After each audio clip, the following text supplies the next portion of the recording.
अस्सलाम वालेकुम दोस्तों, तुसीं वेख रहे हो मेरा पंजाब टीवी ते मैं तुहाडा मेज़बान मुहम्मद लतीफ़ खरल। दोस्तों सब तो पहले अपने चैनल करो सबसक्राइब ते नाल ही बैल आइकन नूं करो प्रेस ताकि साडी हर नई आने वाली वीडियो दा नोटिफिकेशन सब तो पहले तुहाडे तक पहुँचे ताकि तुसीं वो वीडियो वेखो सब तो पहले। दोस्तों अज भी तुहाडा वीर लतीफ़ खरल तुहाडे वास्ते एक मझ दी वीडियो लैके हाज़र है। उम्मीद करांगे कि तुहानूं ये वीडियो पसंद आवेगी। तो सब तो पहले कैमरामैन तुहानूं मझ दिखांदा कैमरा नज़दीक करके।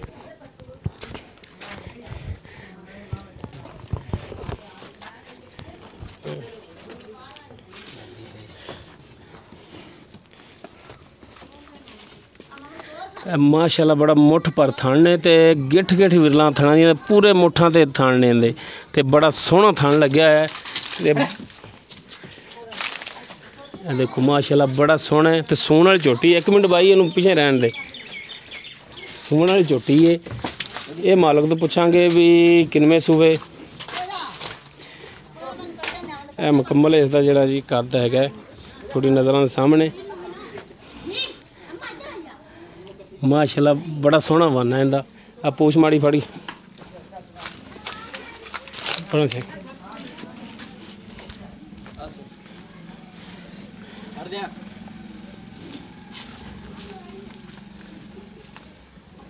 मत्था इंदा थोड़ा सफेद है, बल्ला मत्था इंदा, कालियां स्याह अखां ने ते खुंडा सिंह है। माशाल्लाह सोहना सिंह है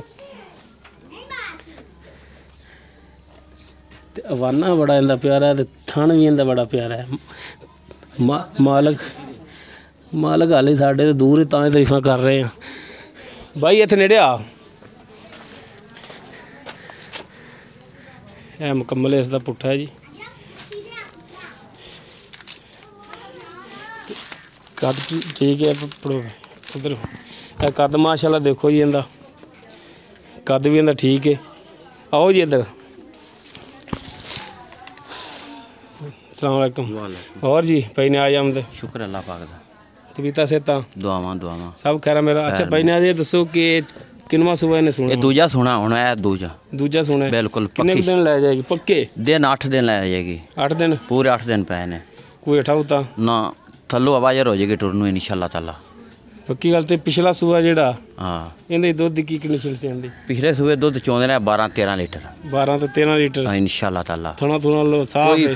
गारंटी फिर होगी मेरी पक्की लोहे दी ली। कोई इंदे च फुहारा छट्टा कोई नाड़ कोई गिल्टी कोई शै नहीं साफ ने गारंटी तोड़ी गारंटी बिल्कुल। अच्छा हुण इंदा जेड़ा मुनासिब जेड़ा रेट वो भी दसो। इंदा मुੱਲ ਦਾ 2,60,000। अच्छा जी ਤੇ 2.5 ਦੀ ਝੋਟੀ ਦੇ ਦੇਵਾਂਗੇ ਆਪਾਂ। 2.5 ਦੀ ਦੇਵੋਗੇ ਜੀ ਜੀ। अगर इनके विच कोई प्यार मुहब्बत को थोड़ा घना हो जाएगा करोगे? करांगे। ठीक हो गया। लो दोस्तों भाई न्याज 260 रेट कर रहे हैं तो 2.5 दी कहंदे ने कि देंगे, लेकिन इनदे विच भी अपने नाल कमी पेशी करनगे इंशाअल्लाह। बंदे चंगे ने तो इंशाअल्लाह अपने नाल प्यार मुहब्बत नाल पेश आवणगे। दोस्तों उम्मीद करांगे कि तुहानूं साडी अज दी वीडियो पसंद आवेगी। अगर साडी वीडियो पसंद आवे इनूं लाइक और शेयर करना ना भुलना। नाल ही अपने प्यारे जे कमेंट का इजहार भी लाजमी करें जे। साडा WhatsApp नंबर है 0321 57 29 251। इस दे नाल ही मुहम्मद लतीफ़ खरल नूं देवो इजाज़त। मिलने अगली वीडियो ते। अल्लाह हाफ़िज़।